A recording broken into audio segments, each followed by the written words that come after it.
Faktorisering. Kan jy nog onthou wat 'n faktor? Ja. Dit is mos hoeveel keer getale. Ja, dis 'n een met ding of dit is die laaste gedagte van 'n tor voor 'n kar se windscreen tref. Of dit. Okay. Daar's basies 5 maniere van faktoriseer. Hierdie is die 3 term. Wanneer jy 'n 3 term kry, is die heel eerste ding wat jy doen. Jy maak 'n is gelyk aan. Ek het dit gedoen. Goed. Dan maak jy 2 hakies. Wat is die eerste term wat jy in jou eerste hakie gaan skryf? A. Jy het gedoen. En in die tweede hakie? Jy het gedoen. A en A. Laat ek dit kleiner maak. Laat ek hierdie goed kan plek maak. Nou sit ek hier met 'n 35. Nou moet ek die faktore van daai 35 kry. Daar's 'n 1, so dit gelukkig, dis lekker maklik. As daar 'n 1 is dit maklik, dan hoef ek net die nou. Wat maal wat gee vir jou 35? 1 maal 35 gee vir jou 35. 3 maal 7 gee vir jou 35. 7, 14, 21, nee. Ag, dankie dat jy my reg help. Dis nie 3 maal, dis 5 maal 7, nie 3 nie. 5 maal 7 gee vir jou 35. Dis dit, né? 40. Né? Ek kan nog. Daar's nie nog faktore van 35 nie. 6 is 4. Gaan daar het ek 'n 1, daar het ek 'n 35. Is daar enige som wat ek kan doen met 35 en 1 wat vir my 2 gaan gee? Is daar enige optel of aftrek som? Kan ek optel of aftrek met daai 2 getalle, 1 en 35 en by 2 uitkom? Daar's geen manier nie. So ek kan hom uitvee. Ek weet dit is nie wat ek gaan gebruik nie, want wat ek nou wil uitwerk, ek wil nou bepaal wat se getal moet daar staan en wat se getal moet daar staan.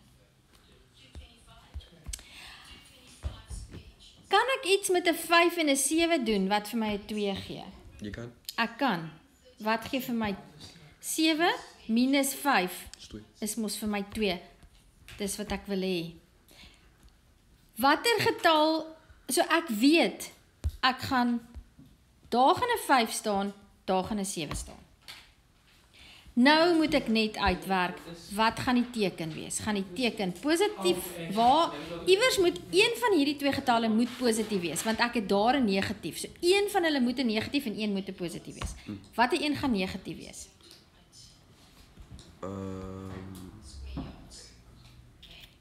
As ons nog gaan uitmaal, gaan die een moet negatief wees. Die linkerkant se een. Die 5. Ja.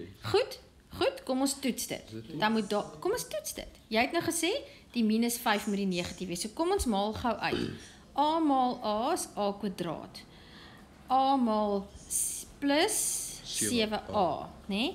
Dan het ek daar 'n minus 5A en dan het ek daar 'n minus 35. Nou kan ek vereenvoudig, ek het A kwadraat plus 2A minus 35.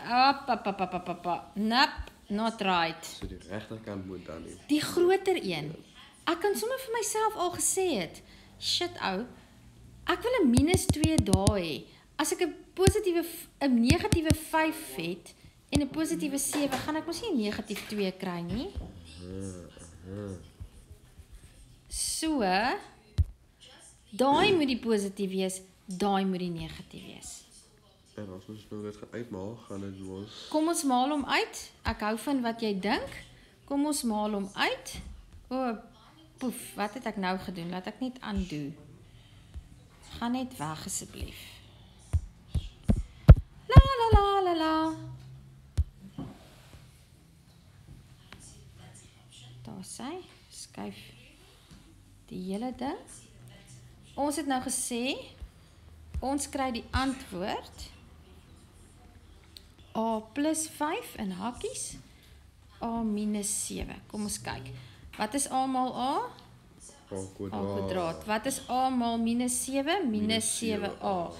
5 maal A is plus 5A en 5 minus 5 maal plus 5 maal negatief 7 is negatief 35. Daar is ons a kwadraat. Dit gee vir my negatief 2a en dit gee vir my negatief 35. En omdat dit dieselfde is as waarmee ek begin het, weet ek is reg. Yes. Dis wat faktorisering so lekker maak. Jy kan jou antwoorde toets, jy hoef nooit verkeerd te wees nie. Hoe lekker is dit, nê? Is wiskunde nie amazing nie? Jy kan tot kyk of jou antwoorde reg is voordat jy die vraestel ingehandig het. Dis baie lekker. Pragtig.